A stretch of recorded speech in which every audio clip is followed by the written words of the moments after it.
stalo, že to je nastavený jak ráno. Počkej, to tam bude furt, vole. Myslíš? Já doufám, že tu drenáži půjde do prdele, vole. Budu chtět. Myslíš, že ne? Proč ne? Potřebuji.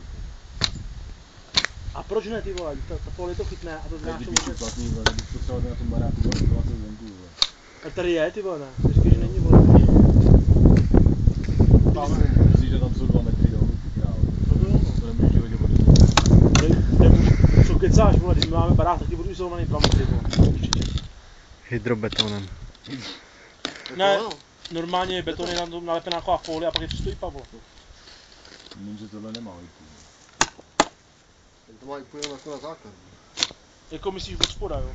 Jako na ležet. Ty vole, co nás točíš teďkon, ty vole? Správně. Takhle to je celý den.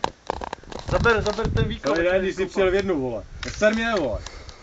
To jdu. Já s tím jedu do Oseka, vole.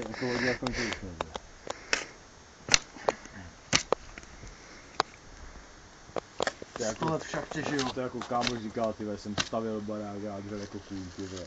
Přines někdo, tak to pustil, ty vole, teď se akorát viděl, jak tam to odchází.